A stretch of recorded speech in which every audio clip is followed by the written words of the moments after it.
Hi friends, welcome to our channel. Brahmamudi serial next ఎపిసోడ్లో ఏం జరగబోతోందో ఈ వీడియోలో చూసి తెలుసుకుందాం. రాజ్ చేసిన అవమానానికి ఎంతో కుమిలిపోతున్న కావ్య అసలేం జరిగింది అని తెలుసుకోవడానికి ఈ వీడియోని స్కిప్ చేయకుండా ఎండ్ వరకు చూసేయండి. కావ్య రాజ్ని ఇలా అంటూ ఉంటుంది. అసలు మీ కళ్ళకి నేను ఎలా కనిపిస్తున్నానండి?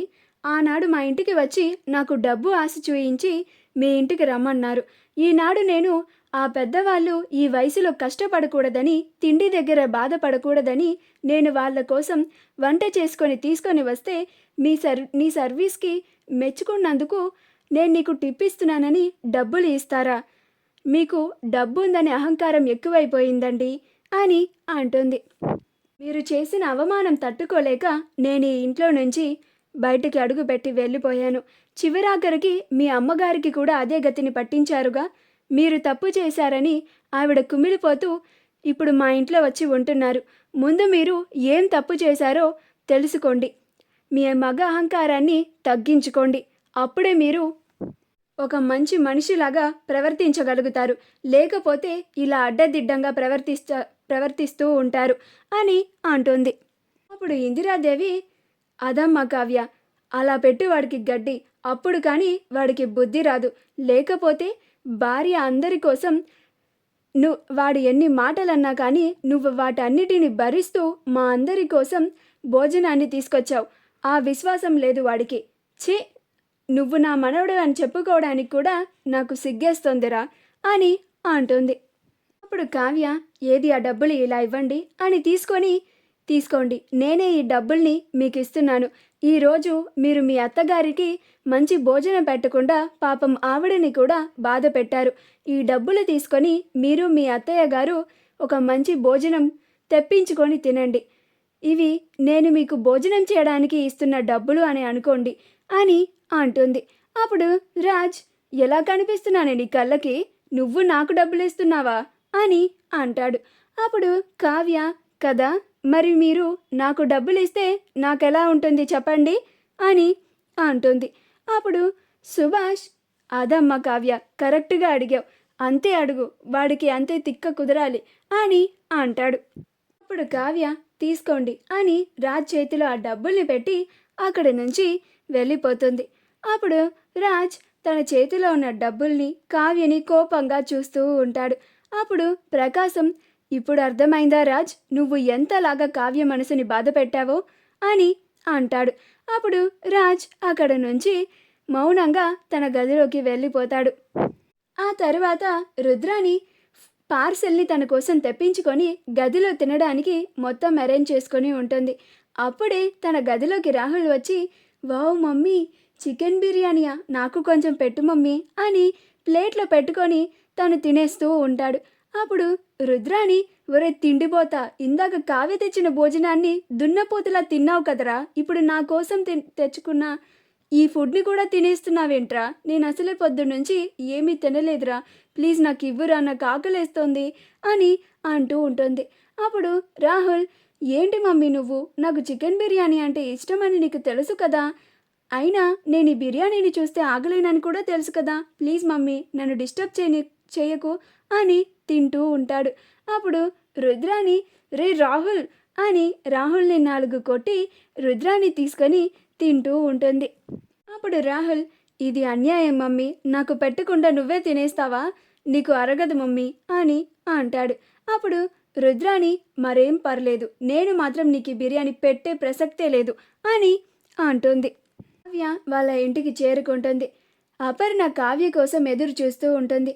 కావ్య రావడం చూసి అప్పుడు అపర్ణ, వచ్చారా వంట మనిషి గారు అని అంటుంది. అప్పుడు కావ్య, చెప్పండి అత్తయ్య అని అంటుంది. అప్పుడు అపర్ణ, ఎవ్వరికి నేనంటే లెక్క లేకుండా పోతోంది, ఛీ అని అంటూ ఉంటుంది. అప్పుడు కావ్య, ఇప్పుడు మిమ్మల్ని ఎవరు పట్టించుకోలేదు అత్తయ్య గారు, ఏమైంది ఇప్పుడు అని అంటుంది. అప్పుడు అపర్ణ, అసలు నా గురించి పట్టించుకునే వాళ్ళే లేరు అని అంటుంది. అప్పుడే కనకం వచ్చి, అయ్యో వదిన గారు, మీకేం తక్కువైంది, ఈరోజు కర్రీ బాగోలేదా అని అంటుంది. అప్పుడు అపర్ణ, అది కాదు కనకం, నేనేమో నా కొడుకు మీద అలిగి వీళ్ళిద్దరి కాపురాన్ని చక్కబెట్టడానికి ఇంటికి వస్తే ఈ మహాతల్లి గారేమో అక్కడ వాళ్ళందరూ ఇబ్బంది పడుతున్నారని ఇక్కడి నుంచి వంట చేసుకొని మరి అక్కడికి తీసుకెళ్తుంది. మధ్యలో వెర్రిదాన్ని నేనే కదా అని అంటుంది. అప్పుడు కనకం ముమ్మాటికి అంతే అమ్మా అని అంటుంది. అప్పుడు అపర్ణ కోపంగా కనకం వైపు చూస్తుంది.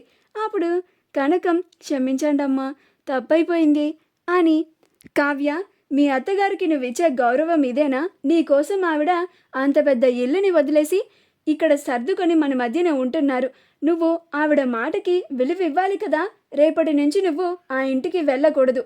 నువ్వు ఆ ఇంటికి వెళ్ళేదే అయితే నువ్వు ఆ ఇంటికి కోడలుగా ఆ ఇంట్లో అడుగు పెట్టిన తరువాతే అని అంటుంది. ఇప్పుడు కావ్య, అనండి, అందరూ నన్నే అనండి. మీ అందరికీ నేను చేసింది తప్పులా కనిపిస్తుంది కదా. అక్కడ ఆయనేమో నేను చేసిన దానికి బిల్ పే చేస్తాను, టిప్ ఇస్తాను అని అంటారు. ఇక్కడ మా అత్తయ్య గారేమో నేను ఏంటో కావాలని ఆ ఇంటికి భోజనం తీసుకెళ్ళినట్టు చెప్తున్నారు.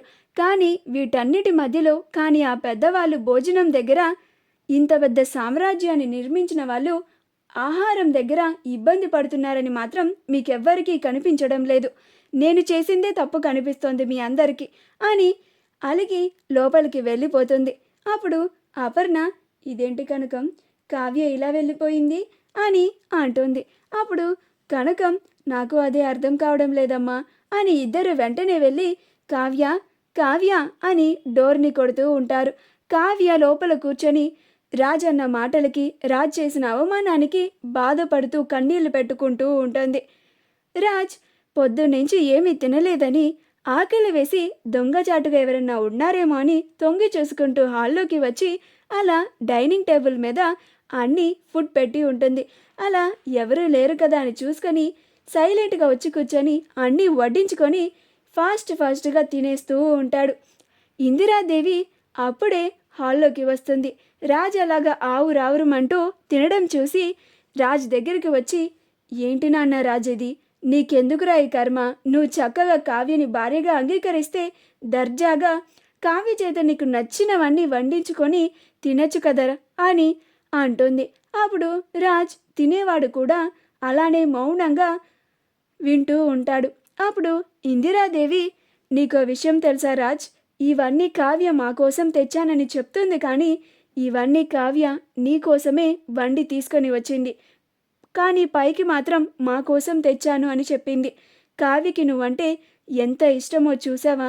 నువ్వు ఇక్కడ వండి పెట్టే వాళ్ళు లేరని, తిండి దగ్గర బాధపడకూడదని, ఇబ్బంది పడకూడదని కావ్యే నువ్వెన్ని మాటలు అంటున్నా తీసుకొని వచ్చి నీకు ఏ ఇబ్బంది కలగకుండా ఇలా సిద్ధం చేసి వెళ్ళింది. అలాంటి భార్యని నువ్వెందుకురా అంతలాగా అపార్థం చేసుకుంటున్నావు? కావ్యని అర్థం చేసుకో అని చెప్తూ ఉంటుంది. మా వీడియో కనుక మీకు నచ్చినట్లయితే లైక్ చేయండి, షేర్ చేయండి, మా ఛానల్ని సబ్స్క్రైబ్ చేసుకోండి. పక్కనే ఉన్న బెల్ ఐకాన్ని క్లిక్ చేయడం మాత్రం మర్చిపోకండి.